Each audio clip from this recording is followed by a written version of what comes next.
C'est Tipar -1. Mais c'est pas encore Tipar. Mes petits lutinos d'amour. Oh là là. Salut Marty McFly. Ah bah putain, il attend que je commence pour passer mon son préféré dans ce moment là. Phaléon, merci à toi Phaléon qui sub pour le 28. Comment ça, Hype Train Coming? Attends, qui c'est qui s'est sub? Ah mais attendez, mais j'ai pas vu des trucs là. Ah, il y a Fixou qui s'est sub. Tier 1. Pour le 22e mois. Attends, j'en ai perdu d'autres ou pas? Je remonte, hein, parce que...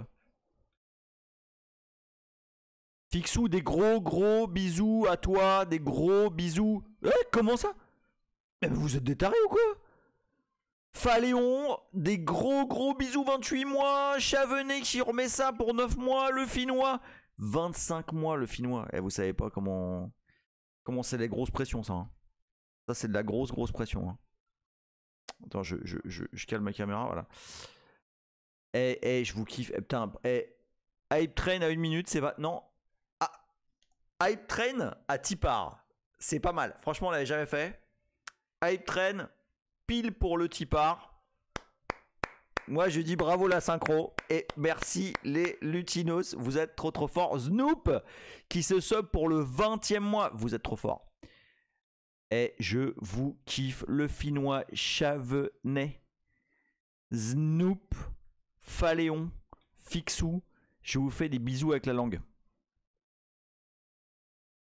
Vous êtes trop forts.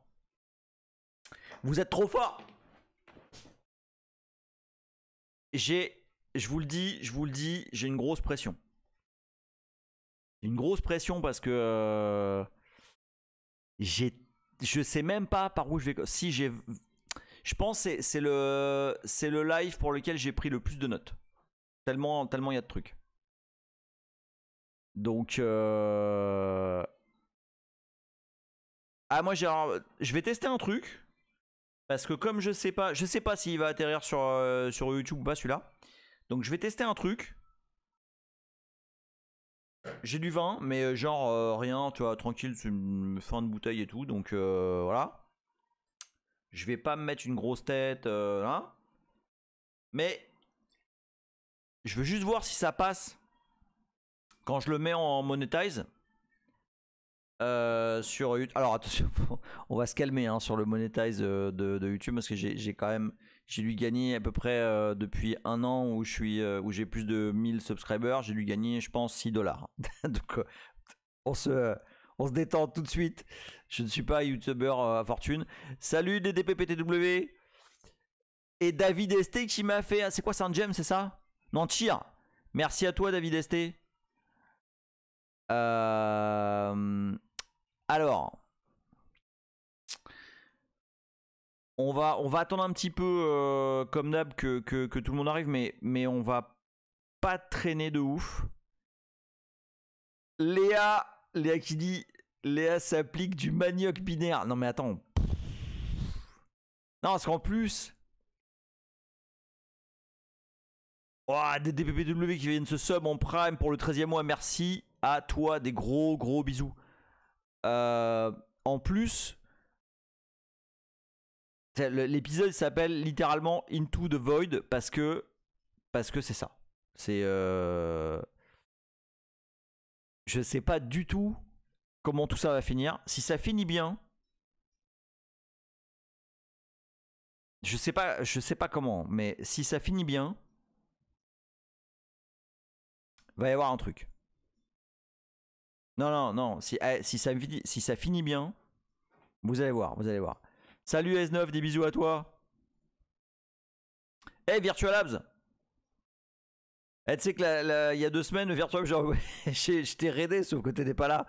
Donc on est tous arrivés en mode sur le mur.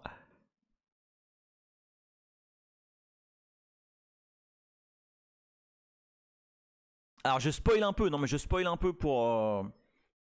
comme ça, ceux qui arrivent en avance, ils savent qu'il y a du spoil. Non mais je sais, mais on me l'a dit après que c'était des vacances Virtual Labs. Salut Enzo ZSH, bienvenue à toi. Salut The il dit coucou, est-ce qu'un HPDL 360 ça pourra intéresser quelqu'un? Sinon il va à la poubelle. Eh bah tiens. Et si c'est le canal des cadeaux. Donc je répète, The42, qui est un vieil ami à moi, et ben je parle pas d'âge, je parle de durée. Il demande si ça intéresse quelqu'un, un HPDL 360. C'est de la bonne machine ça. Bah non mais chie pas les gars, déjà vous filez la machine, commencez pas à être relou là, voyons. Qu'est-ce que je veux dire par si on arrive à quelque chose? Oh, il y a PDP Maker qui nous raid. Merci PDP Maker, des bisous à toi. Ça fait plaisir ça. Ah bah tiens, j'ai des emotes level 1. Vas-y, je vais faire. Qu'est-ce qu'il y a de joli là? Qu'est-ce qu'il y a de joli? Est-ce qu'on va faire un truc qui ressemble à ce qu'on va faire aujourd'hui? Ouais, tiens, le chat déguisé là. Voilà, hop, ça ressemble un peu à ce qu'on va faire. Non, je vous explique. Je vous explique. Quelle heure il est? 37,5. Ouais, je vais commencer un peu à teaser parce que. Mais il n'y a pas de petit raid PDP Maker. Je te fais des gros bisous. Merci à toi. Je vous explique parce que c'est peut-être un peu fat. Mais on va rentrer dans le détail. Hein. The il dit la condition de base c'est de ne pas retrouver la machine sur eBay ou autre. Donc no pas de shipping à venir récupérer en région parisienne. Voilà.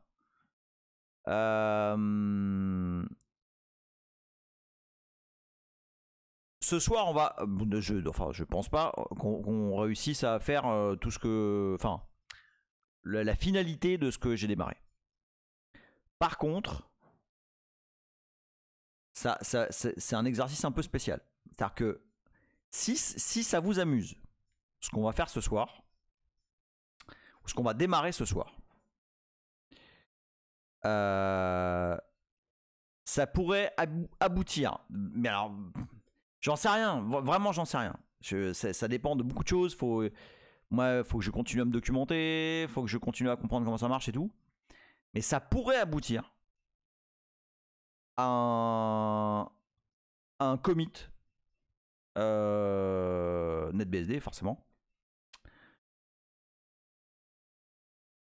Extrêmement. Alors ça va impacter SmallBSD, de fait. Parce que c'est complètement lié à ça.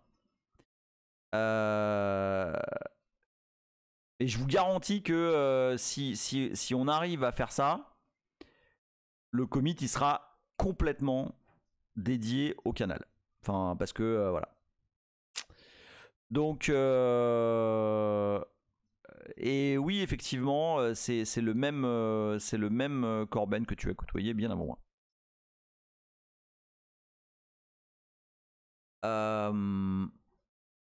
Alors c'est pas. Alors oui, pour l'instant c'est plutôt un bug.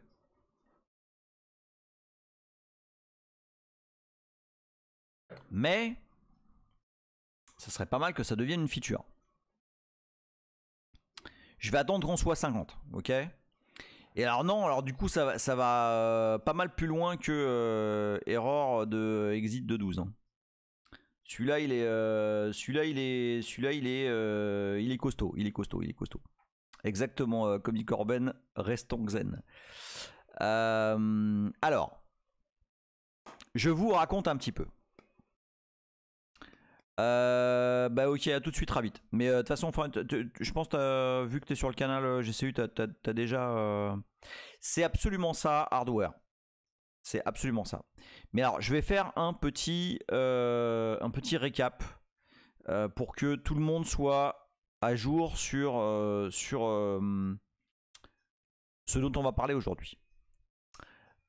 Donc vous savez que j'ai un projet kiff là depuis en fait depuis plusieurs années parce que j'avais commencé un truc bien avant ça dont on parlera à un moment donné, pour lequel il y aura un article dans Linux Pratique probablement l'année prochaine. Et moi, mon truc, ça a toujours été de S9 distribue les cachets de Xenax. Joli, joli. Moi, j'ai toujours aimé ça, les systèmes, les petits systèmes. Tu vois, les trucs très compacts, très, tu vois, avec le minimum de mémoire utilisé. Truc qui blaste bien. Enfin, tu vois Système D, bah l'inverse. Donc, ouais, je sais. Système D 255 avec Blue Screen of Death, je sais, mais je peux pas dévier. Je peux pas dévier, c'est pas possible. Je peux pas drifter. Avec ce qu'on a là, je peux pas drifter. Et donc, mon kiff là, il fait le petit tacle drift. Mon kiff, ça a toujours été ça, de faire des petits systèmes. Si vous vous souvenez, donc là, pour ceux qui ont suivi, je pense que vous êtes la plupart, vous étiez là, ceux qui ont suivi les derniers épisodes, on a... Salut Aérogus, non mais ça sera la seule fois. Ce qu'on a fait dans les 2 derniers épisodes,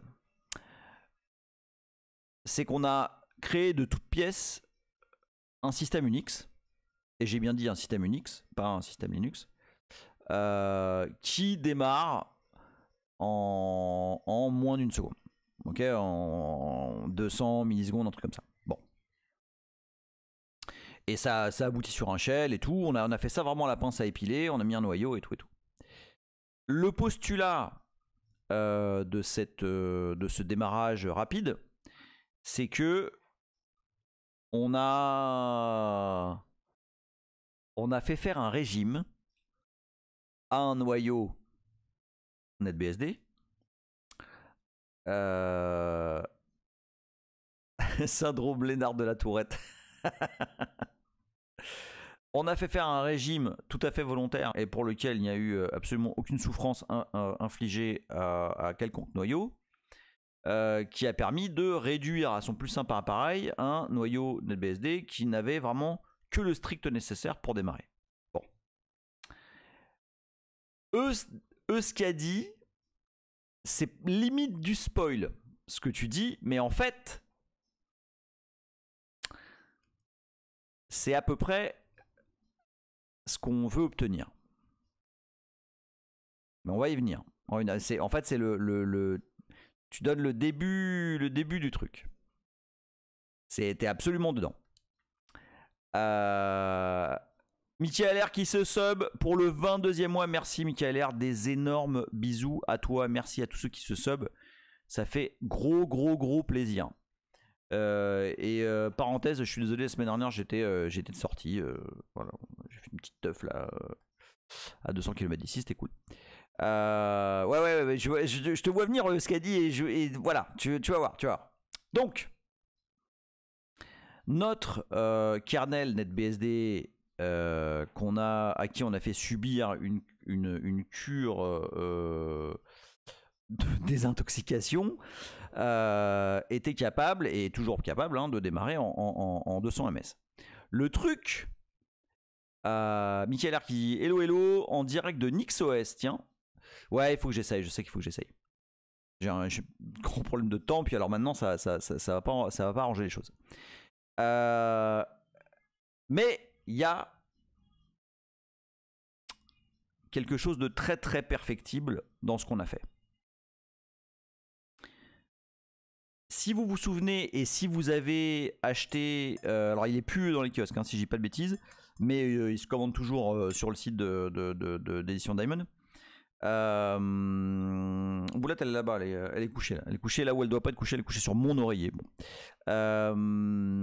Dans le Linux Magazine, dans le dernier qui était en kiosque, il y a encore la semaine dernière, ou non, il y a 2 semaines, on explique comment on a justement strippé ce noyau de tout ce qu'on devait faire sauter pour qu'il démarre vite. Salut OpenCHL. Et dans l'article et quand on en a parlé sur ce canal, on a vu qu'il y a un impératif qui est pas terrible.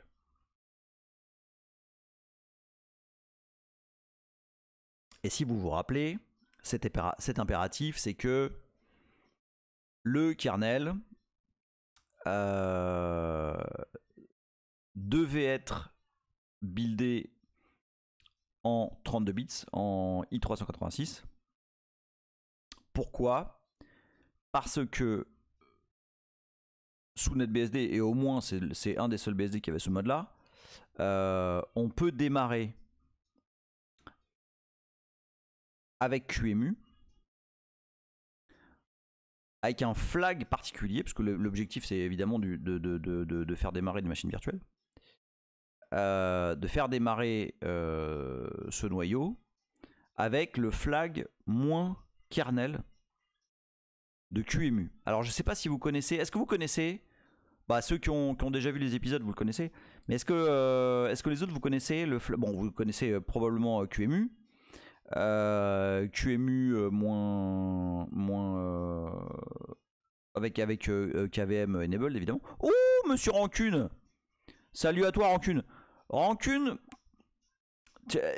ça pourrait être très cool que tu fasses partie de ce projet que je suis en train d'exposer depuis. J'ai juste commencé là, mais tout ce que je viens de dire tu sais déjà, parce que tu étais déjà là dans les anciens épisodes. Je parle du fameux kernel strippé, etc. Et donc, est-ce que vous connaissez, bon, tout le monde connaît QEMU, enfin je pense que personne dans l'assemblée ne connaît pas QEMU. Et est-ce que vous connaissez le flag -kernel de QEMU? Dites-moi tout. Hein, QEMU Toto, -kernel, et tu passes un kernel. Ouais, c'est un flag de QEMU, ouais. La terroriste il dit oui depuis 16 jours. Donc globalement ça permet de démarrer un kernel, mais sans passer par un bootloader, sans passer par toute une phase d'initialisation, etc. préalable. D'accord? Bah, ça a l'air de rien. Ça a l'air de rien cette histoire-là. Mais c'est pas du tout simple. En fait, le flag -kernel de QEMU, il sait entre autres utiliser deux choses. Il sait utiliser un mode du noyau qui s'appelle multiboot, et il sait utiliser un autre mode du noyau sur lequel on va revenir amplement, qui est le mode PVH. On va y revenir. Salut Laurent. Et le truc c'est que ah, tu es passé au dimanche, donc si je veux streamer le mercredi, je peux. Ok. Alors demain je pourrais pas parce que je vais chez le doc, mais je le garde à l'esprit.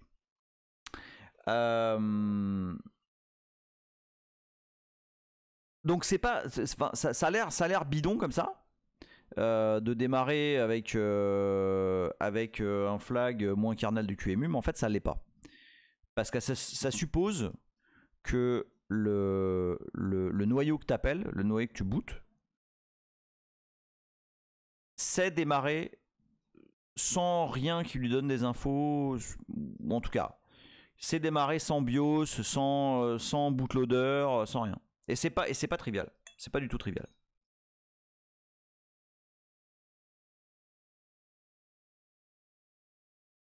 Il se trouve que pas de PCI, rien. Il se trouve que NetBSD en version i386 a utilisé un mode dont on a parlé ici, qui est le mode multiboot, qui permet de démarrer. Michael R me dit tu dois pouvoir passer des paramètres avec moins à peine en -kernel. Absolument, tu peux tout à fait, mais c'est pas suffisant. Ce n'est pas suffisant. Donc ça c'est la base, ok. Linux, et je vais vous le montrer tout de suite. Linux, c'est... Alors, j'ai copié le kernel de ma box, hein, tout simplement. Je l'ai mis ici.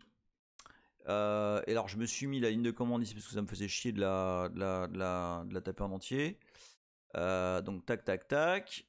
Donc, le kernel Linux.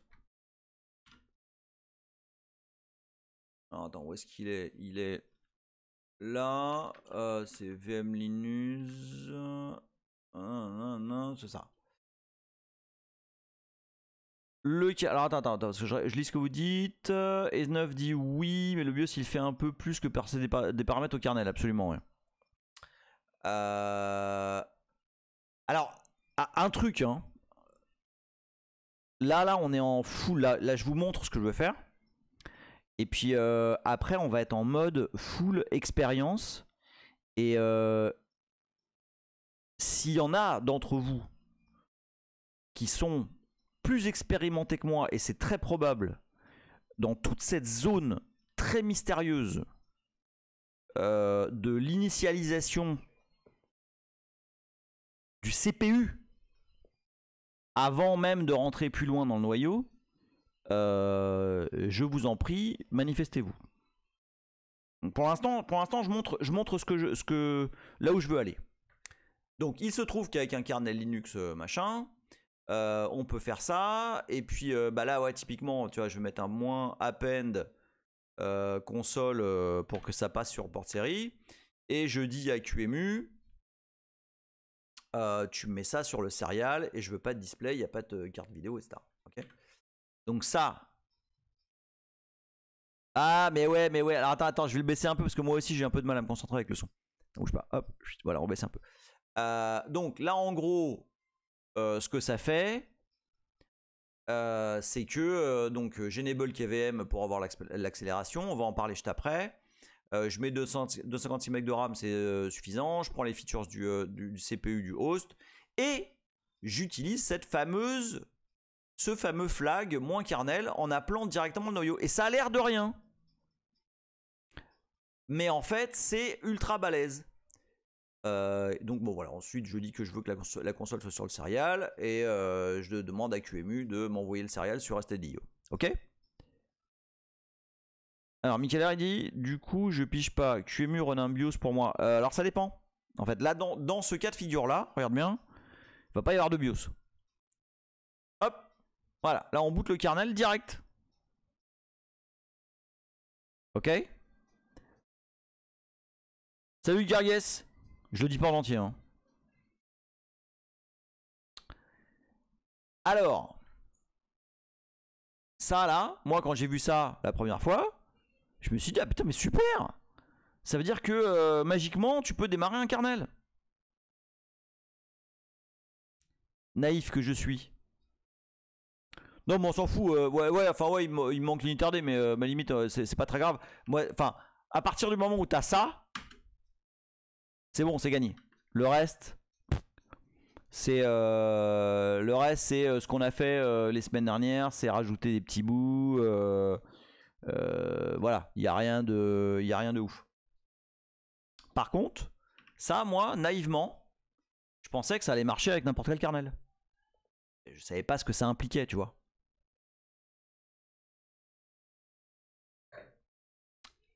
Et donc, je me suis dit, bon bah tiens, super. Ce que je vais faire, c'est je vais prendre un kernel NetBSD. Tac. Hop, voilà. Alors, je l'ai buildé avant qu'on arrive, enfin avant de démarrer, hein, histoire que ce soit moins relou. Et donc là, j'ai buildé un kernel NetBSD avec vraiment pas grand chose dedans. Alors, on va faire plutôt. Tiens, normalement ça marche ça. Ouais, ça c'est un alias. Hein. Pour virer les commentaires et les lignes vides. Donc il est dans 6 Arch AMD 64. Ok, pareil 326. Conf. Et j'ai appelé ça micro VM. Voilà. Donc il n'y a quasiment rien là-dedans. Ça, si vous vous rappelez, c'est la conf de notre micro-kernel qu'on a fait booter en moins de 200 ms. Ni plus ni moins, avec des options en plus dont je vais parler plus tard. Voilà, donc ça c'est un kernel super minimal, ok. Et là moi je me dis, donc je l'ai buildé hein, le kernel. Et là moi je me dis, bon bah attends, c'est bon, il n'y a pas de problème. ce que je vais faire, c'est je vais appeler KVM machin dans le même, enfin avec la même syntaxe. Donc alors attends, est-ce que je l'ai copié aussi celui-là ou pas?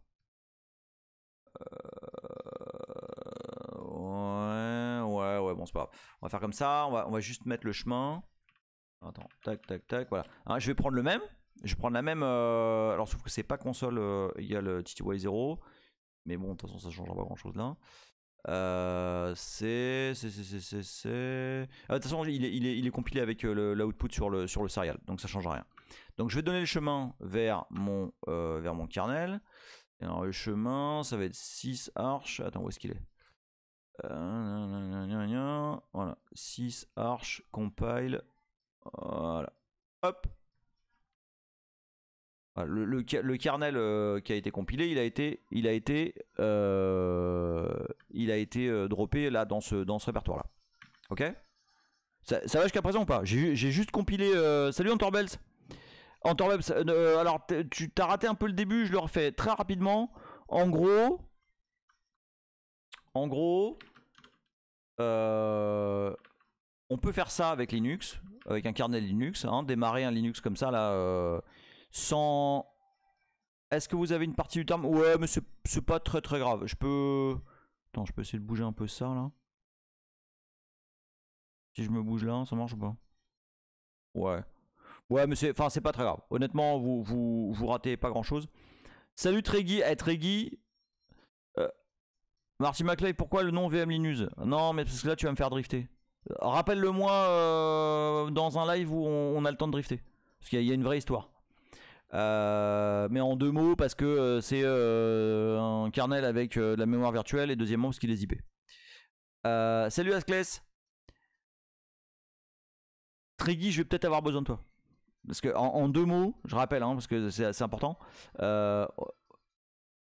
j'ai à l'esprit de faire un truc que je vais expliquer dans pas longtemps. Et pour faire ça, on doit aller dans les arcanes du truc, mais enfin voilà, tu verras, on arrive. Donc juste pour refaire, donc le kernel Linux permet ce genre de choses. Avec QEMU, on peut utiliser un flag qui est moins kernel, passer direct un kernel et bam, merde, oui. Ah oui non parce que oui pardon, je suis pas là où il faut. Hop, il est dans PKG. Hop, boum, et ça boot direct, on a besoin de rien et tout, c'est absolument magnifique.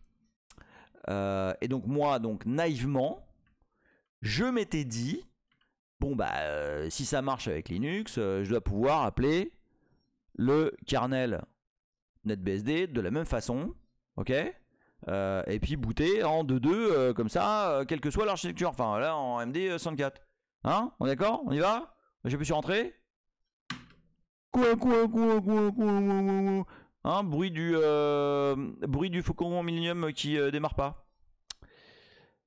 Et alors là, je ne comprends pas. Et je vous le dis clairement, je ne comprends pas. Pourquoi QEMU me parle de PVH, me parle de ELF et me parle de Note.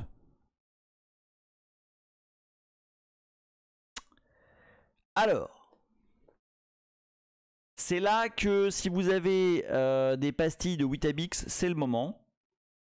Donc pour les plus jeunes, les Weetabix c'était des vitamines pour voilà, il y a longtemps. Alors non, on va pas du tout fire up GDB, ou en tout cas pas encore. D'abord, on va remonter un petit peu le fil de ce que c'est que PVH. Qu'est-ce que c'est? Ouais, c'est des céréales, ouais, c'est des céréales. Alors, il y a bien longtemps, bien longtemps, je vais me remettre en cam normal pour ça. Là, c'est en mode. En fait, je me demandais combien. Je ne sais pas. Je ne sais absolument pas combien de temps combien de lives vont être dédiés à ce sujet? Je n'en sais rien. Alors, aujourd'hui, je pourrais pas durer plus que jusqu'à 10 heures comme d'hab. Mais je ne sais pas combien de fois on va parler de ça. Et je sais pas où on va. Je ne sais pas du tout où on va. Donc, il y a fort longtemps, vous vous rappelez peut-être d'une société qui s'appelle toujours VMware. Vous vous rappelez de VMware? Arduarda, si, musique de Star Wars. Très kiffé comme si d'habitude on savait où on allait. Salut Tartampion. Est-ce que vous vous rappelez de VMware Workstation? Je vous parle d'un truc plutôt fin 90, début 2000. Hein. Oui, rancune, mais tu vas voir. En fait, c'est pas des débats. Tout ça a bien progressé, mais par contre, attends, je vais baisser un peu le son de l'autre côté là. Hop, ta gueule, voilà. Akavin s'y dit, c'est par rapport à ma question sur les VM dans la fin. Alors ça va beaucoup plus loin. Mais oui. À l'époque,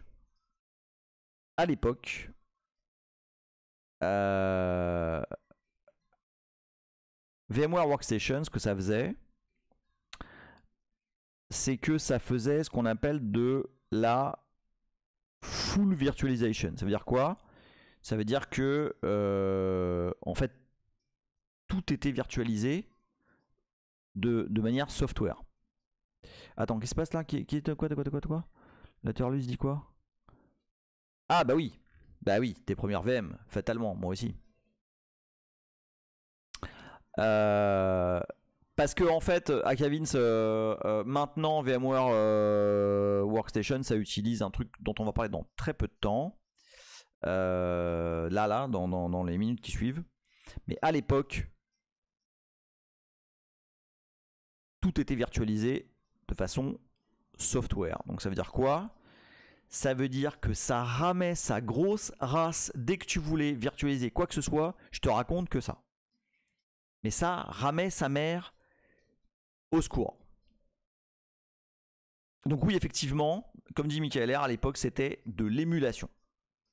Alors Bosch, Virtual c'est pire.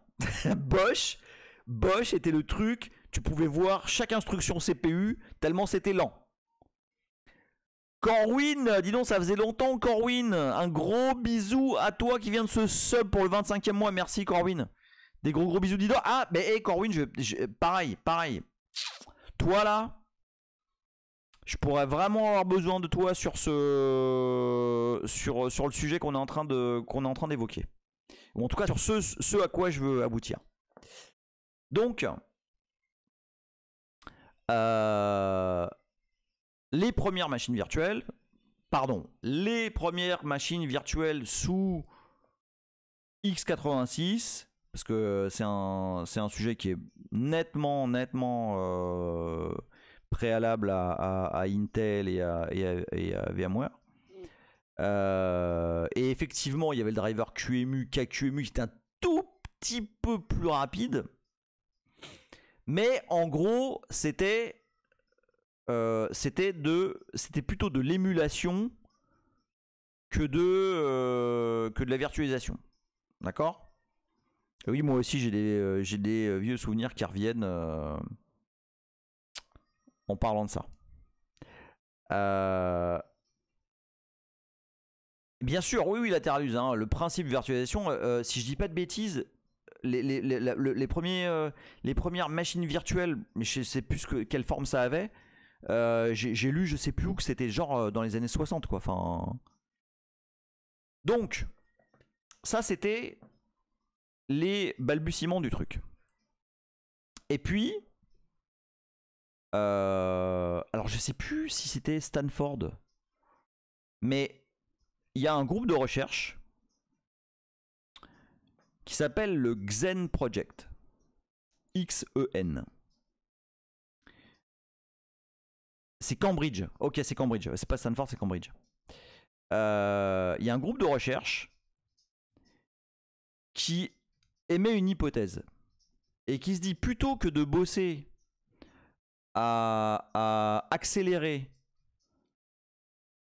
la translation, on va dire, entre les instructions que demande la machine qui est en train de démarrer et le CPU derrière en soft, est-ce qu'on pourrait pas plutôt hooker l'OS, enfin le kernel, hooker le kernel pour que par exemple qu'il fasse des syscalls, et ben il fasse des hypercalls, c'est-à-dire qu'il appelle l'hyperviseur qui peut causer avec la machine, et du coup on s'évite toute la surcouche de traduction des instructions CPU, quoi. Enfin des instructions oui CPU. Et ça aboutit, donc c'est un mode de virtualisation qui s'appelle la para-virtualisation. Et alors effectivement, Michael Hart a absolument raison. Plus particulièrement, il y avait un groupe de recherche qui a travaillé sur le sujet. Et dans ce groupe de recherche, il y avait Intel et il y avait aussi Microsoft qui trouvait ça cool pour son alors ça c'est juste après, j'y viens, hein, Michael R, qui trouvait ça cool et qui en fait avait un proof of concept Xen pour Windows XP. Sauf que autant Linux, c'était pas un problème, ils ont bossé, Xen a bossé, intégré des patchs, machin, etc. Et puis open sourcé et fin d'histoire. Autant les buveurs de pisse, qu'est-ce que vous croyez? Ils ont gardé ça in-house et c'est jamais sorti parce que voilà, c'est resté au stade de POC, au stade de ah mais non, mais si on fait de l'open source on va mourir, on va tout choper le cancer, machin, vite donne-moi l'eau jaune. Voilà. Donc évidemment chez Microsoft ça a pas percé, mais nous, quand je dis nous, c'est le monde de l'open source. En fait, on a commencé à bénéficier d'une virtualisation de très très bonne facture, parce que les machines virtuelles en mode paravirtualisé, ça blaste beaucoup. C'est near native speed, d'accord?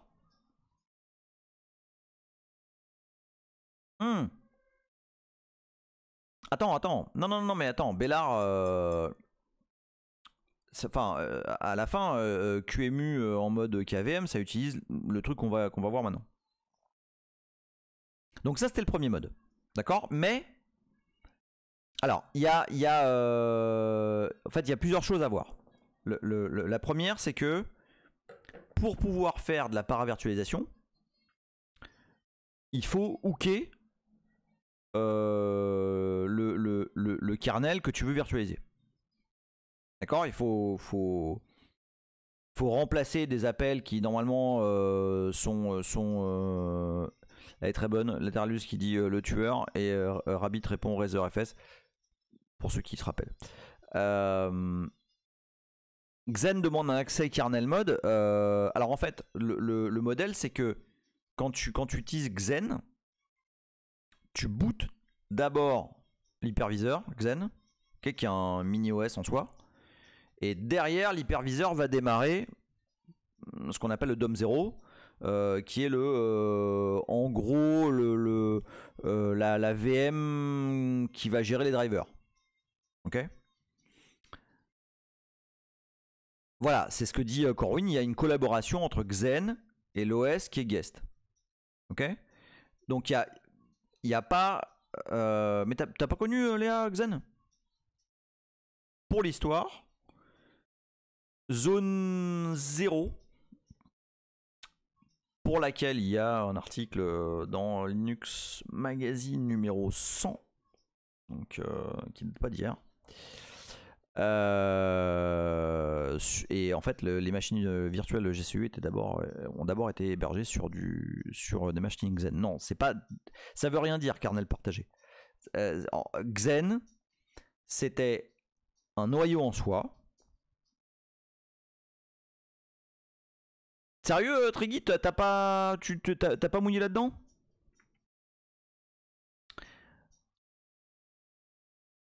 Mais non, Virtual je connais pas les sommaires. C'est juste que c'est.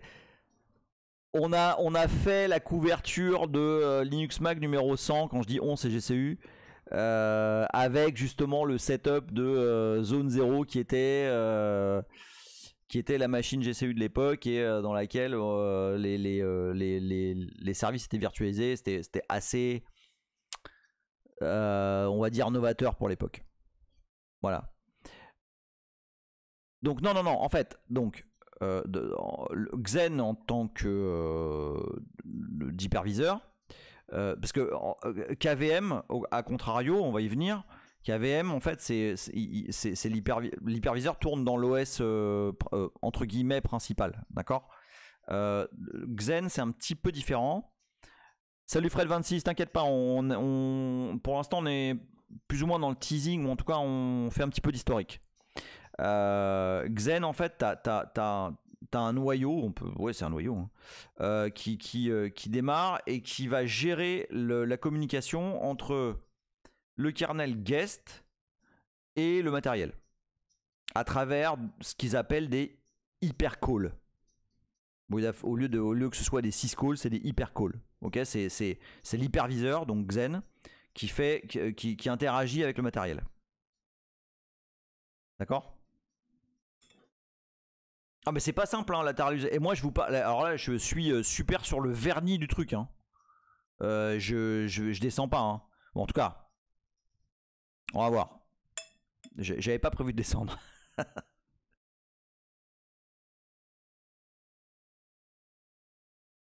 Donc, la paravirtualisation c'est absolument top parce que du coup, on n'a pas, on émule rien. D'accord, c'est une interface en fait qui est présentée par l'hyperviseur et ton OS il va interroger ces interfaces comme il interrogerait, comme un programme interrogerait syscall quoi. C'est pareil. Triggy dit j'avais pas prévu, meilleur résumé de ce stream numéro 4092. Ok, donc premier mode de virtualisation vraiment. Alors attends, j'arrive, Marty McFly, j'arrive. Troisième mode de virtualisation. Et là, c'est là qu'on va parler de. Alors je sais plus qui l'a dit, mais au début des années 2000, enfin début des années 2000, Intel et AMD qui sentent venir le truc que la Virtu ça commence à être, enfin ça pourrait être sympa, travaillent tous les deux sur un jeu d'instructions pour leur CPU qui permettrait de faciliter justement l'accès de machines virtuelles à des instructions qui permettraient au lieu d'avoir une traduction software, de passer par une traduction hardware. Et c'est exactement comme dit Corwin, c'est le VTX et sur AMD, je me rappelle plus. Pour savoir si vous avez, mais bon non, tous les machines Intel l'ont, vous faites un grep, je crois que c'est SM, je sais plus quoi, sur AMD. Mais sur l'Intel, vous faites grep VMX dans Proc CPU Info. Et vous allez voir si vous avez les flags VMX supportés dans votre CPU. Et si ça ne l'est pas, c'est probablement que c'est désactivé dans votre BIOS. Avec une couche d'isolation pour la sécu. Alors attends, qu'est-ce que tu veux? Alors isolation, ça veut tout et rien dire. C'est-à-dire que ce que te permet... Oui, c'est SVM, exactement, Corben. Ce que te permet... Voilà, SVM. Donc vous faites un... Pour ceux qui ont de l'AMD, grep SVM dans proc CPU info. Sous Linux, évidemment. Widge, je sais plus si bonjour Widge. Salut à toi, Widge. Donc, j'insiste sur le fait que les instructions VT et AMD-V là, c'est simplement des facilités pour ne pas avoir à faire de l'émulation. D'accord. Ta mémoire virtuelle est toujours protégée, tes instructions sont toujours protégées. Enfin voilà, ça change rien au fonctionnement général de ta machine. Et donc ça, ce mode-là, c'est le mode HVM. Ok, ça s'appelle comme ça dans la terminologie de la virtualisation. On a le mode PV qui est paravirtualisé et on a le mode HVM qui est le mode hardware virtualization, je sais pas quoi. Ok, mais en gros, ça suppose que tu as des instructions VT. Salut Titux. Et pour utiliser ces instructions, par exemple avec KVM qui sait utiliser, enfin avec QEMU KVM qui sait utiliser ces instructions VT, c'est là où on passe le fameux hardware virtual machine. Ouais, c'est probablement ça, ouais. AS9. C'est là où tu passes le fameux -enable KVM à QEMU et il va utiliser le module KVM, le module kernel KVM de ta machine Linux et puis il va savoir utiliser les instructions VT et donc faire en sorte que ta machine virtuelle elle soit near native speed côté CPU. Et j'insiste, côté CPU. Parce que ce sont des instructions CPU. L'instruction VT, voilà, Michael R, exactement. Parce que côté IO, c'est pas la même chose. De base. Ok. Donc, lorsque vous démarrez une machine virtuelle avec les flags, avec le flag KVM, c'est super parce que au niveau CPU, ça va déboîter, vous êtes near native speed. Mais côté IO, c'est pas des instructions CPU qui gèrent ça. D'accord? Donc, jusqu'à il y a encore quelques années, la partie IO, donc IO c'est quoi? C'est les cartes réseau, c'est les disques, etc. Et ben on utilisait QEMU. On utilisait QEMU qui faisait la partie émulation des disques, des cartes réseau, de la vidéo, enfin voilà, tout ce qui n'était pas CPU quoi.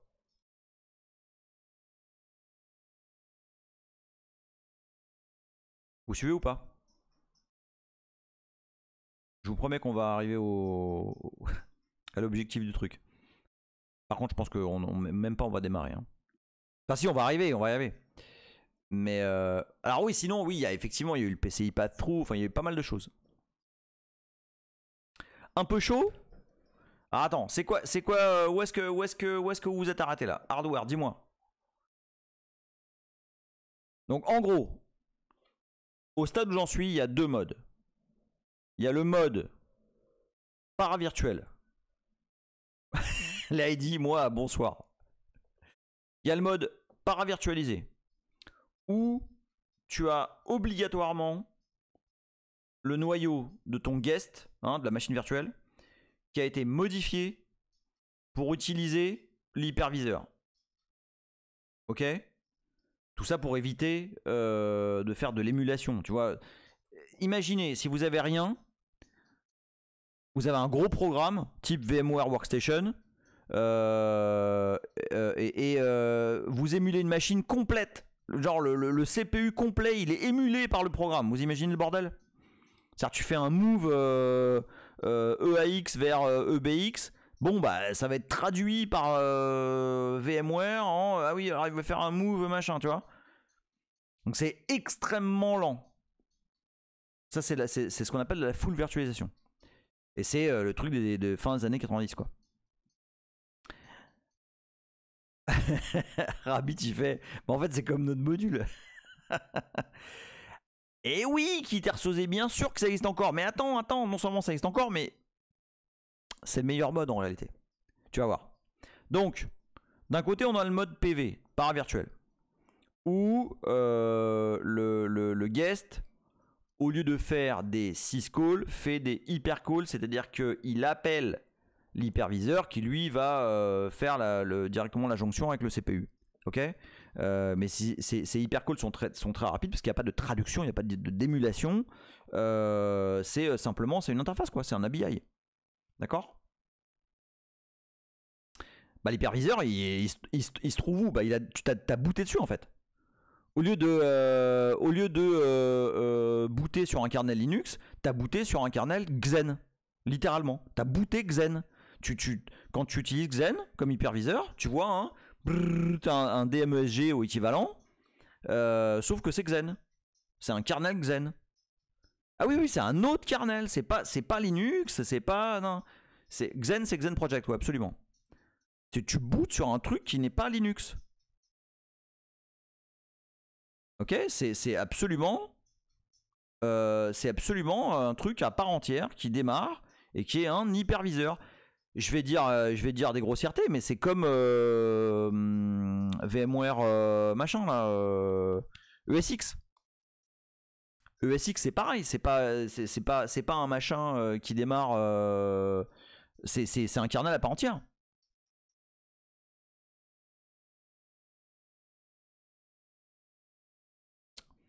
Alors c'est ça Hazel, absolument. Salut Hazel, je t'avais pas vu.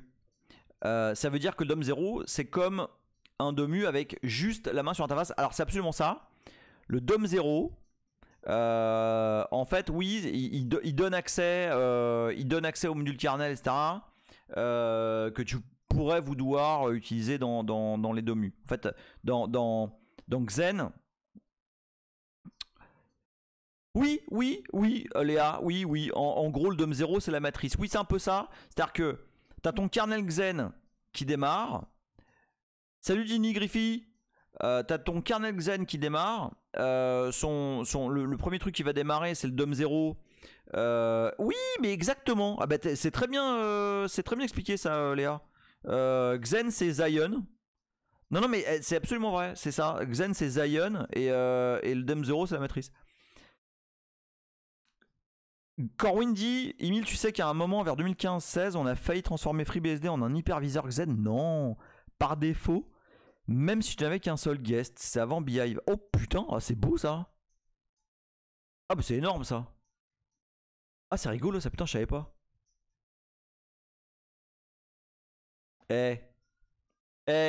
Sur quel autre canal vous avez ce genre de 0 day? Nulle part. Ah c'est beau ça. Merci Corwin. Ah oui, ta distro elle bouge pas. Alors donc, en mode alors Xen, enfin quand tu utilises Xen, ah ben il fait que ça, hein, Léa. L'hyperviseur, son job dans la vie, c'est de transmettre les hypercalls que lui reçoit des DOMU vers le CPU. That's it.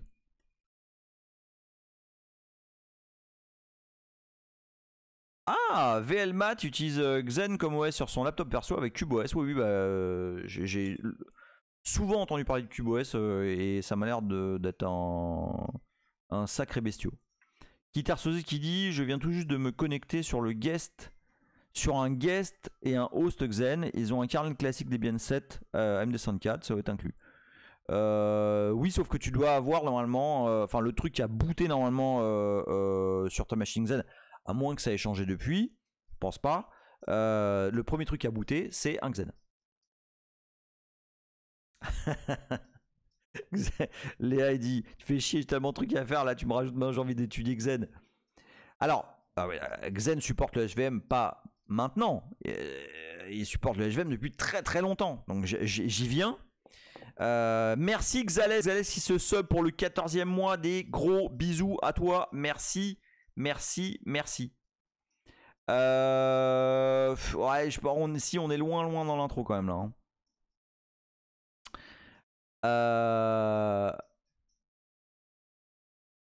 Alors oui, non, et alors c'est loin d'être fini, hein, les petits amis. Hein. Donc ça c'était le deuxième mode, le mode PV. Léa dit à chaque fois que j'assiste à un cours de Dr Emile, j'ai l'impression que tout est mensonge. mais non, mais pas du tout.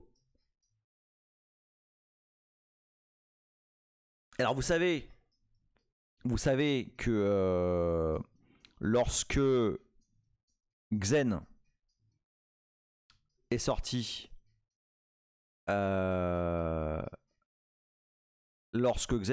et que ça a commencé à être très mature vers 2006, il y a une petite société qui s'est montée, qui a tiré profit de ça.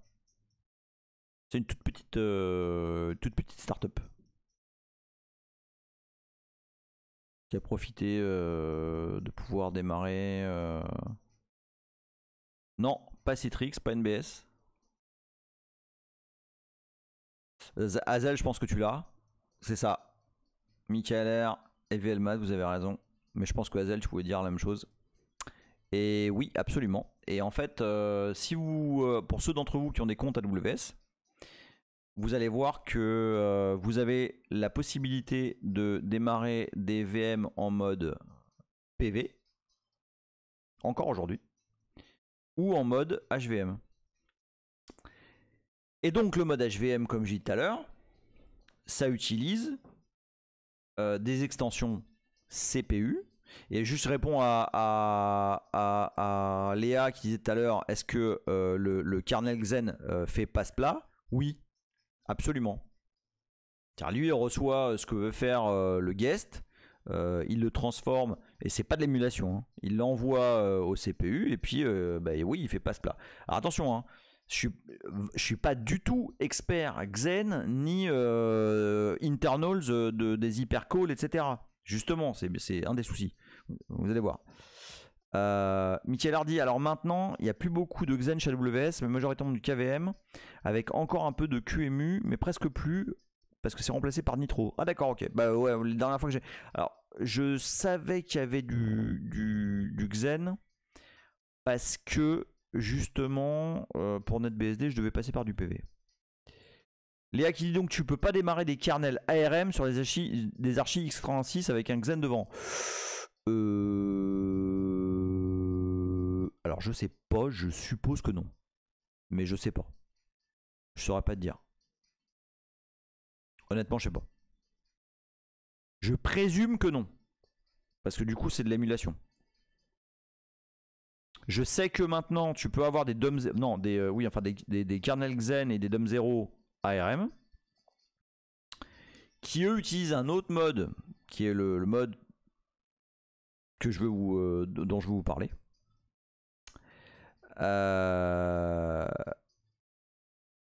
Et c'est là où on va. Donc, le mode HVM, comme je vous l'ai dit, c'est super d'un point de vue speed CPU. Par contre, au niveau I/O, tu gagnes rien parce que le CPU ne gère pas. Il n'y a pas d'instructions qui permettent d'accélérer les I/O, quoi. Hein, les I/O. Alors attends. Je relis un peu ce que vous êtes arrivé sur le truc sur la question de Léa. S9 dit si l'architecture n'est pas la même, c'est plus de la virtualisation, c'est de l'émulation. Voilà ce que je dit tout à l'heure. The qui dit pour boot de l'ARM sur du x86, il faut un truc qui fait réellement de l'émulation. Voilà, toujours la même chose. Xales qui dit j'ai eu à faire l'inverse à un moment, on s'est eu x86 sur de l'ARM.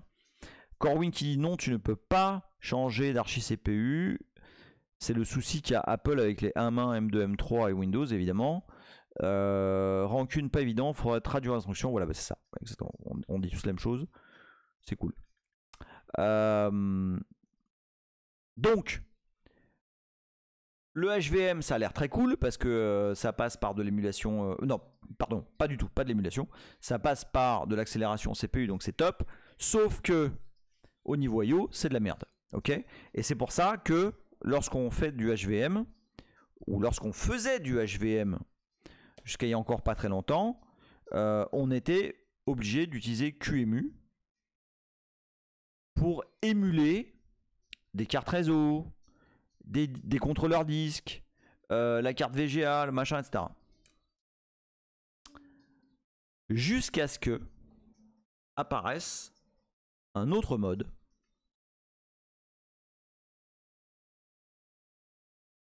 il y en a eu un autre en temps, mais je vais aller directement à la cible parce que alors Phaléon, oui, c'est en particulier ça. Un autre mode qui s'appelle PVH. Alors bon, ok, je vais revenir sur Virtaio. Donc Michael Hardy, pour les IO, du coup, Virtaio a quand même pas mal amélioré la situation. Et donc finalement, Phaléon qui dit Virtaio, absolument raison. Et en fait, Virtaio... Bon, bah du coup, je vais parler de trucs intermédiaires. En fait, le HVM plus Virtaio, c'est ce qu'on appelle PVHVM. C'est-à-dire que tu as du HVM pour le CPU et tu as du Paravirt pour les drivers. Ce qui est très cool parce que du coup, tu as le meilleur des deux mondes. Ok ? Donc du coup, ça va... là, pour le coup, tu es vraiment near native speed. Léa qui dit, mais pour le coup, Xen est obligé de gérer le matos. Donc il y a des drivers pour du matos, ça doit être restreint. Alors non, justement, c'est ça. C'est que le Xen ne gère pas le matos. Xen gère le CPU. Et ça veut dire quoi? Ça veut dire que avant, enfin pour HVM en tout cas, pour gérer le matos, eh ben, il fallait passer par des drivers émulés QEMU. Et le matériel, lui, est géré par le DOM0, effectivement, comme dit S9. Le DOM0 donne accès au matériel. Et en fait, Xen, de son côté, va faire une émulation pour les DOMU sur ce que va lui présenter le DOM0. Donc, c'est pas terrible.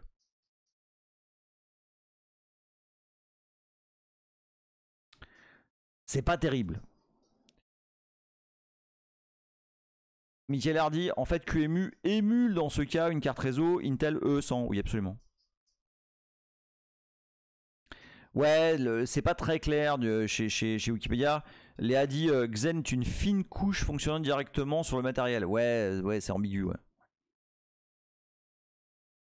Ouais, je sais, le dessin aiderait, mais alors figurez-vous que le gribouillis que j'ai acheté la dernière fois, en fait, il est pas bon. Et, il disait qu'il était compatible avec ma tablette, mais il était pas. Rafui dit pardon d'interrompre, je dois partir, je vais faire à bouffer, mais c'est trop intéressant, le replay sera sur Twitch. Alors il sera au moins sur Twitch, et dépendant de si ça passe avec le verre de vin sur YouTube, peut-être sur YouTube. Mais de toute façon il sera sur Twitch. Oui. Alors donc, là on est dans un cas où et là, enfin typiquement KVM c'est ce que ça fait. Enfin, les anciennes versions utilisaient donc HVM pour la partie CPU et puis QEMU pour tout ce qui est matériel, ok, pour tous les IO. Non, mais c'est parce que je le trouve pas rancune. À la fin, je vais me racheter une tablette, ça va me coûter moins cher. Michael Hardy, pour ceux qui veulent, il existe une conf genre 2 heures de long qui explique en français et de manière détaillée le deep dive de la partie virtuelle. Bon, moi ça m'intéresse moins. Laterlus dit Xen est un hyperviseur de type 1 qui s'exécute directement sur le matériel, tout à fait, sans nécessité de système d'exploitation haute. ChatGPT. Léa qui dit c'est marrant parce qu'il y a une liste de distrib supportés. Ça veut dire qu'il faut un support spécifique. Oui, potentiellement, si tu veux faire du PV.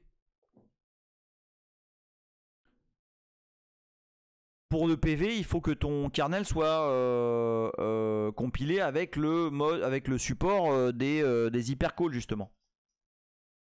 D'accord? Michael Hardy, bon en fait c'est 3 heures mais c'est super. Non mais ça m'intéresse, hein. Je l'avais aussi. Je vais en avoir besoin. Donc, bien sûr que tu peux avoir une VMBZ dans Xen, pourquoi pas? Mais justement, c'est ce que je vous disais tout à l'heure. La machine zone 0 GCU. C'est une machine Xen qui démarrait les NetBSD en mode PV, puisque NetBSD supporte depuis très longtemps Xen. Et effectivement, comme le 19, NetBSD peut même être un DOM 0.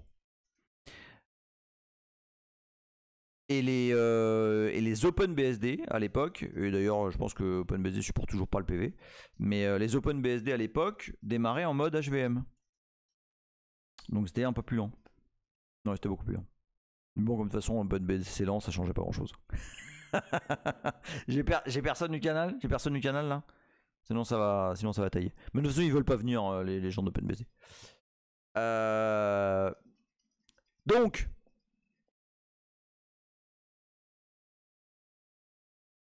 tout ça pour en venir au dernier mode. On a vu le mode PV, on a vu le mode HVM, on a vu rapidement le pod. Ouh, ça c'est le taf qui vient au... Désolé, je voulais pas dire ça. Je vous promets, je voulais pas dire ça. Le mode PV HVM qui a un pas dans la bonne direction, mais où il y a toujours en fait des éléments entre le host et le guest qui sont toujours émulés. Le dernier mode, celui qui est promu par tout le monde. Quand je dis tout le monde, c'est tous les OS connus qui ont envie de faire un peu de trucs modernes. Et Xen d'ailleurs, hein, Xen et KVM. C'est le mode PVH. Donc le mode PVH, c'est le NEC plus ultra. C'est-à-dire que tu vas utiliser les extensions VT des CPU Intel, AMD pour l'accélération des instructions CPU. Ok. Et par contre, tu vas utiliser le PV pour tout le reste. Et donc, tu vas rien émuler en fait. Tu vas utiliser du VirtIO, tu vas tout passer en fait sur une couche de virtualisation qui est encore une fois near native speed. Tu vas juste interroger des interfaces. Et ce mode là, c'est le mode qui est utilisé par QEMU pour booter par exemple des kernels Linux. C'est également le mode qui est utilisé par le fameux Firecracker. Donc je sais pas si qui c'est qui m'a demandé pour Firecracker. Donc Firecracker, c'est la solution de comment on peut dire ça, c'est l'hyperviseur qui a été écrit par Amazon.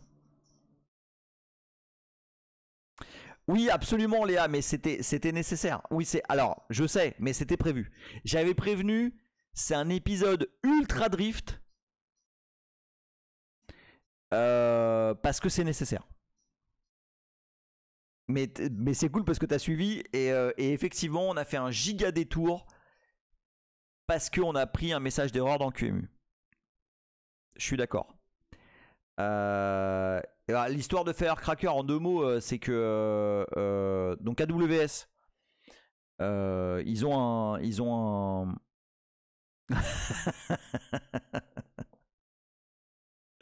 Léa il fait alors le message d'erreur explication l'électron il fait du hula hoop.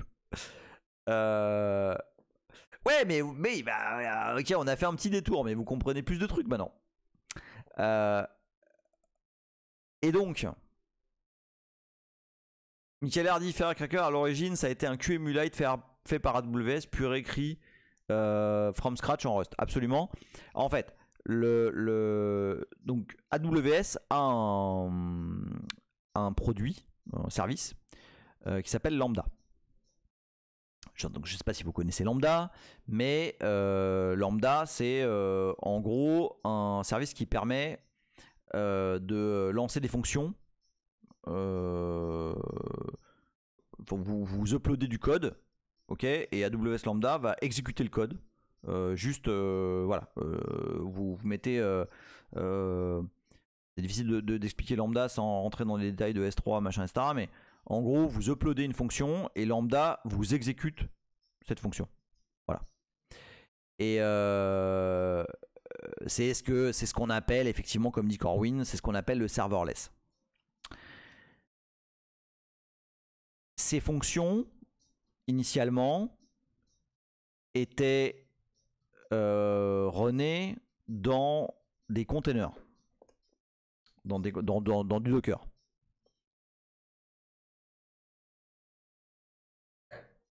Sauf que d'un point de vue sécu, c'est quand même de la grosse merde. On est d'accord. Et en fait, ça a évolué sur un projet qui s'appelle Firecracker. Alors, attends, je vais vous le mettre parce que c'est un peu l'origine de tout mon merdier là. Firecracker. Je vais mettre GitHub. Voilà. Hop. En fait, mon premier. Voilà. Je vous mets le. Je vous le mets pour que vous le voyez. Hop, où est-ce qu'il est, Firefox, il est là. Voilà. Mes toutes premières expériences de machines virtuelles très rapides, enfin qui bootaient très rapidement, etc., étaient complètement inspirées de ce machin-là. J'étais très jaloux de voir des machines virtuelles Linux démarrer en 100 millisecondes et puis exécuter un truc. Et du coup, c'est pour ça que j'ai commencé mon petit trip là sur démarrer des machines virtuelles NetBSD rapidement. Et Firecracker utilise. Ah, attends, il y a Michael R qui met un pavé là. Alors, Michael R dit Emile, alors, le container en termes de sécu n'est pas nécessairement une merde. Par exemple, dans GCP, quand tu runs une VM, in fine, tu runs un container, mais celui-ci embarque une partie userland de la vertu, et donc tu runs pour de vrai une VM. Oui, sauf que sur GCP, si je dis pas de bêtises, ça fonctionne avec gvisor. Gvisor qui intercepte tous les syscalls et qui ne laisse passer que ce dont tu as besoin. Donc, c'est pas tout à fait pareil. Alors, Corwin, on y vient. Bravo, merci Corwin pour cette transition parce que c'est exactement. Ah non, je me trompe pour GCP. Je pensais que c'était eux, gvisor. T'es sûr de ton coup là? Putain, j'étais quasiment sûr que c'était eux, gvisor. Mais si, c'est eux, Michael R.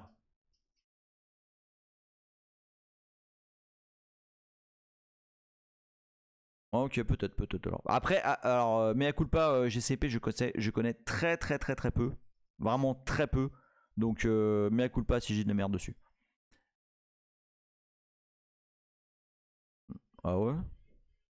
Bon, ok, je veux pas drifter là-dessus, mais ça m'intéresse parce que moi, ce que j'avais vu de gvisor, c'est que c'était une interception de syscall.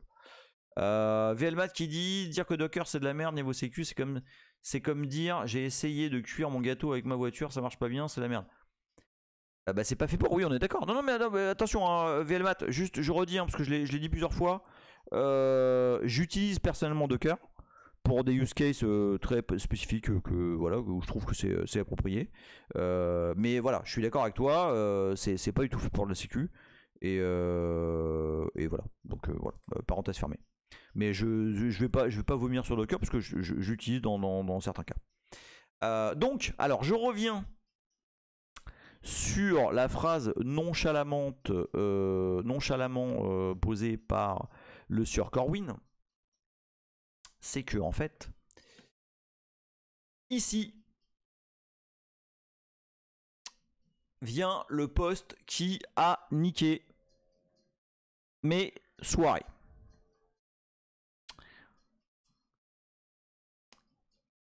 Je vous remontre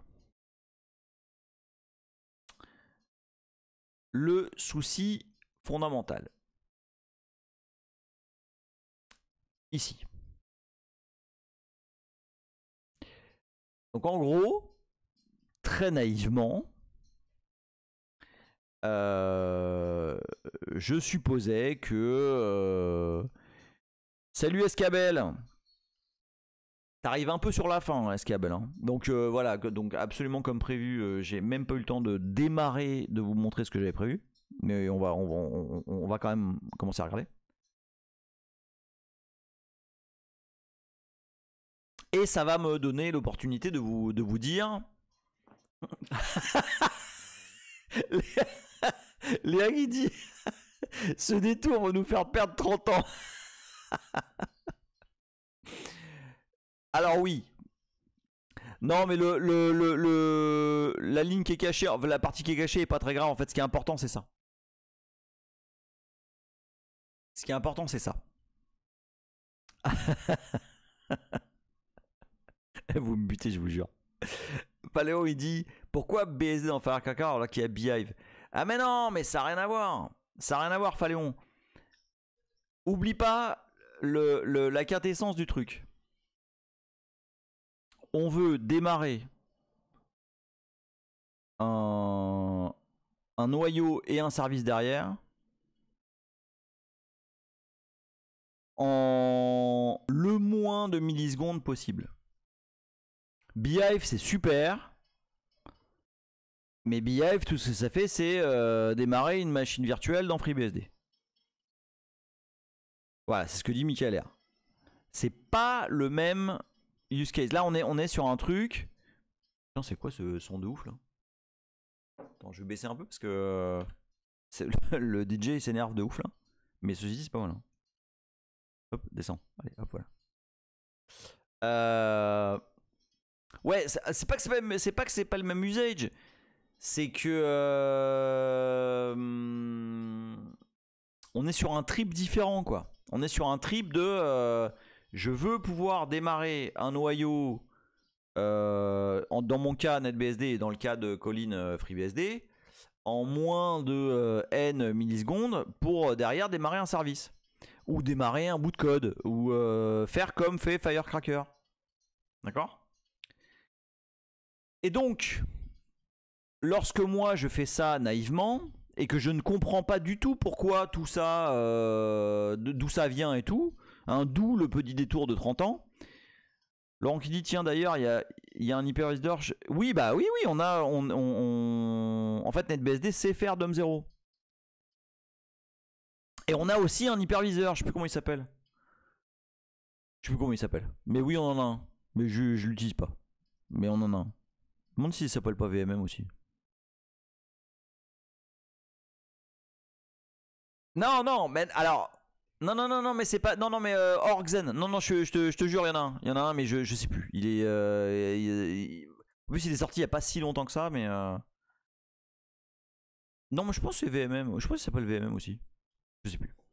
Donc.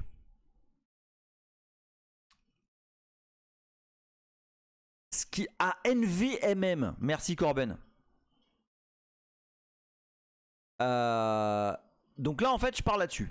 D'accord? Je vois ça. Je me dis, qu'est-ce que c'est que ce merdier? Donc je commence à regarder un petit peu ce qui se passe. Et en particulier... Alors attends, est-ce que je l'ai ici? Non, je l'ai pas ici, mais je l'ai ici. Bougez pas. En particulier... Je tombe... sur ce post de l'ami Colin Percival, toujours le même, qui explique que il arrive à faire tourner FreeBSD sur Firecracker. Ah, du coup, ça m'intéresse. Et qu'est-ce que c'est-il que je vois pas? Nanana, de PVH boot mechanism uses an F note. Oh là là, mais attends. Attends. Où est-ce que j'ai vu ça, moi, là? Nanana, PVH elf note. Dis donc, toi. T'aurais pas eu les mêmes emmerdes que moi? Et alors, nanana, welfare cracker, nanana. Ah ouais. Comme par hasard. Et donc, qu'est-ce que je fais? Je me dis, bon bah, c'est FreeBSD. C'est des copains. Ils ont dû avoir les mêmes emmerdes. Et je commence à chercher dans les commits un truc qui ressemble, ou en tout cas qui a les keywords que je cherche. Alors je sais plus qui me l'a trouvé en fait. Je l'ai pas trouvé moi. Putain, je sais plus qui me l'a trouvé. C'est sur Twitter. Ah, je sais plus. Ah putain, attends. Non mais je vais le trouver parce qu'il a écrit tout à l'heure. C'est Vincent. Vincent Touquet qui me l'a trouvé. Et il me trouve. Où est-ce qu'il est? Il me trouve ce commit. Il me trouve ce commit qui dit Elf note, place a note in ptnode program header. Some tools, Firecracker loader, only checks for notes in ptnode program, blablabla, blablabla, blablabla, blablabla. Alors, pour comprendre ça, va falloir bosser un peu. Exactement, Léa. Define ptnodes.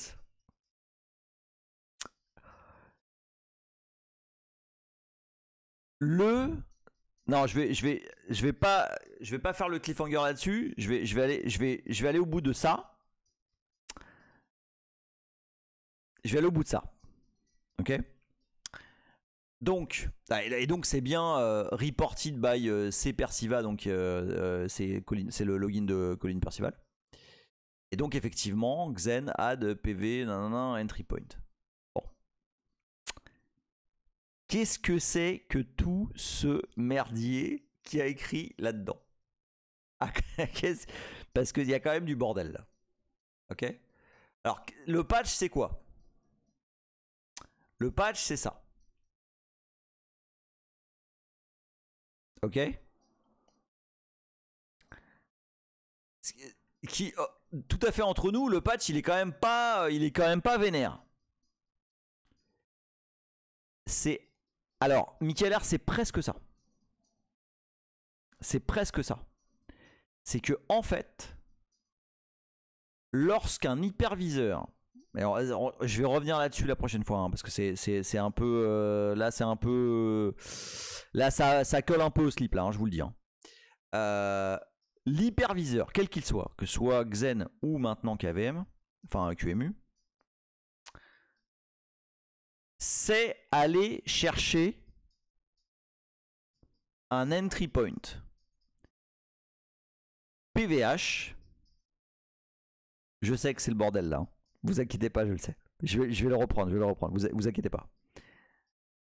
En allant regarder une espèce de metadata qui est dans le format ELF qui sont les notes. Combien d'entre vous ont compris la phrase que je viens de dire? Parce que je vais vous dire un truc.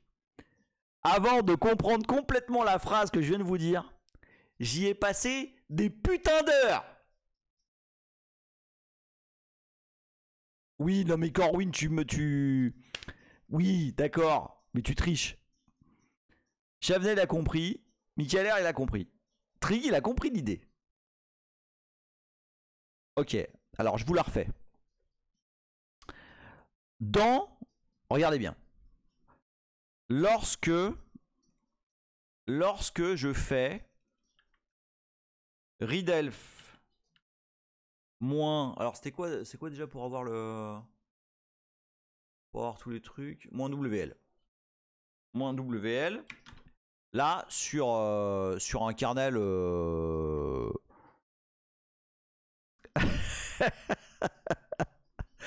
Le Finnois a dit c'est marrant, cette section est dans tous les elfes. Le Finnois avait pas lu le mémo. Alors en fait, on a plein de trucs là dans une section, mais on n'a pas de notes. Et en fait, dans Xen, Xen définit que on peut utiliser. Est-ce que je l'ai ici, lui? Non, je l'ai pas ici. Attends une seconde. Voilà ça. Je sais, c'est un peu tendax là. Vous inquiétez pas, on va revenir là-dessus. Oui, tout à fait, Léa. C'est exactement ça. L'hyperviseur cherche ptnote qui va lui donner l'adresse, une autre adresse de start. Vous vous rappelez start? Alors regardez. En fait, dans la doc de Xen, ça dit since. Attends, je vais agrandir un peu, voilà. Hop, voilà. Since the Xen entry point into the kernel can be different from the native entry point, native du noyau, an elf note is used in order to tell the domain machin. Donc en gros, tu dois ajouter un truc pour dire non, non, mais attends. Si tu veux booter en PVH, tu vas utiliser ce entry point. Et ça, c'est défini dans une note, dans une metadata du format ELF. Et je suis d'accord, Michael R, c'est un gros trick un peu dégueu.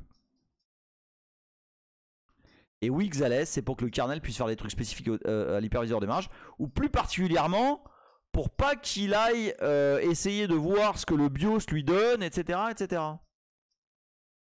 C'est... Le Finnois dit, en fait, c'est un post-it dans le binaire. C'est exactement ça. Léa qui demande, mais attends, cet entry-point spécifique va pas ajouter des features? Alors oui et non. Oui et non. En fait, c'est plutôt pour éviter des features. C'est absolument, t'as tout compris Léa, c'est un peu comme un main 2, oui. C'est absolument ça. C'est exactement ça.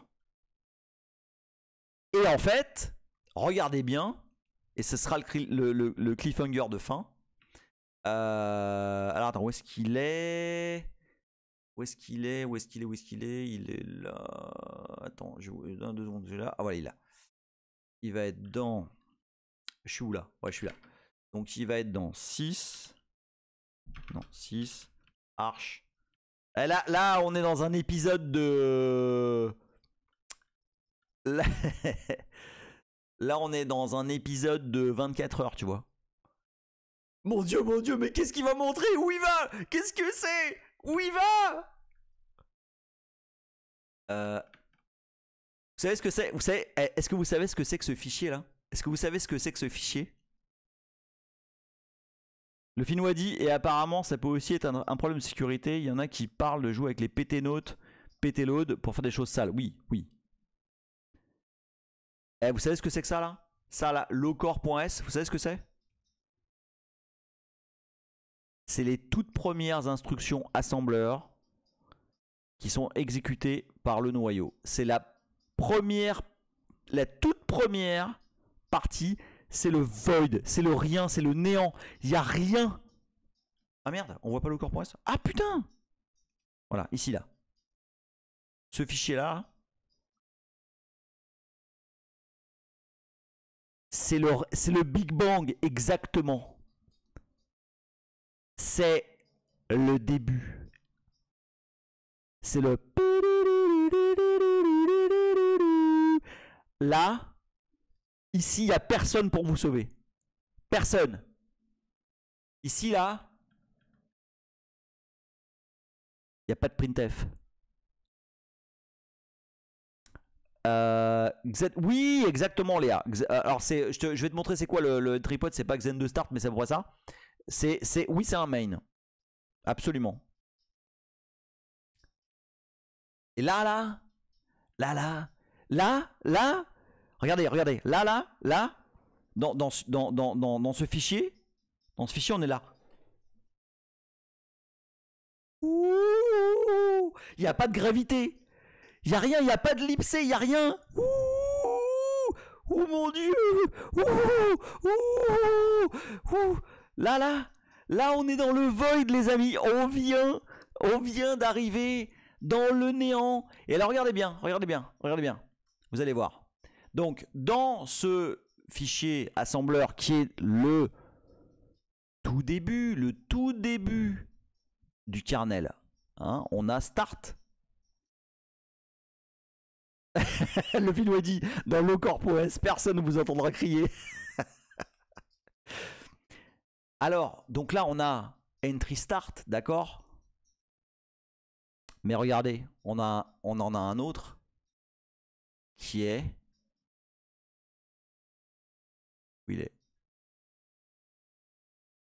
On en a un autre qui est... Il arrive. On a un entry start Xen 32. Mais sauf que...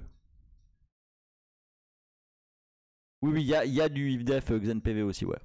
Sauf que pour l'instant, quand on boot, comme il n'y a pas ce fameux patch... Où est-ce qu'il est? Comme il n'y a pas ce fameux patch... Là. Dans NetBSD, parce que ce truc-là existe. Ce truc-là existe. Regardez. Non, attends, je vous ai pas montré Firefox. Hop. Voilà. Donc là, ça là. Ici, là, ce patch. Ok. Donc vous voyez, il y a un push section, note name, machin, note. Et en fait, il y a un truc push section, tu vas voir. Il est où? Il est là. Non, il est là, voilà. Push section, note name, machin. Oh putain, il est là. Mais, il n'y a pas ça. Vous voyez ou pas? Donc,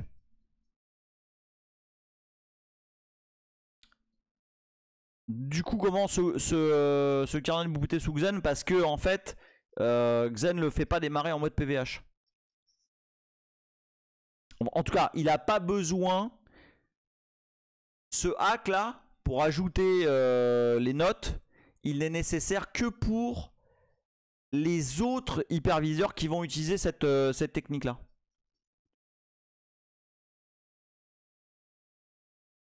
Maintenant, reste à savoir ce qui va se passer quand on va ajouter cet entry point dans les PT notes. Je suis content parce que vous avez pigé ce qui se passe. Mais on va revenir dessus la semaine prochaine parce que c'est un peu tendax du slip. Et c'est important parce que c'est le début du truc. Attention, hein. Je vous le dis, on va pas aller beaucoup plus loin. Enfin si, on va faire des trucs, mais... Voilà. Non, putain, non. Je te jure qu'il y a du bordel là. Mes petits lutinos, est-ce que vous voyez l'ampleur du bordel dans lequel on est? Michael R. dit donc tu vas faire un patch elf. Ça y est, tu es prêt à faire du NixOS. non, tu vas voir. C'est vraiment le bordel. C'est vraiment le bordel. Mes petits lutinos, on va faire la suite la semaine prochaine.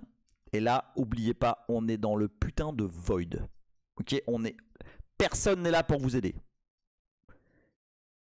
Et dites-vous bien, on n'a pas de printf, on n'a rien, on a à poil.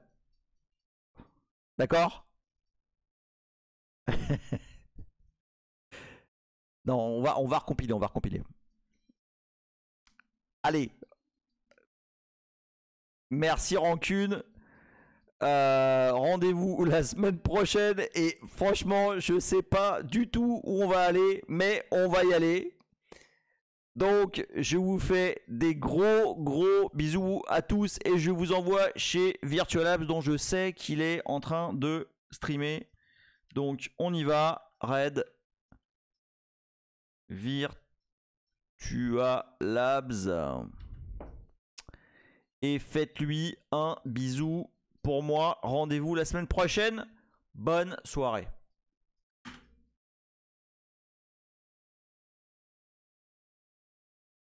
Des gros bisous à vous tous.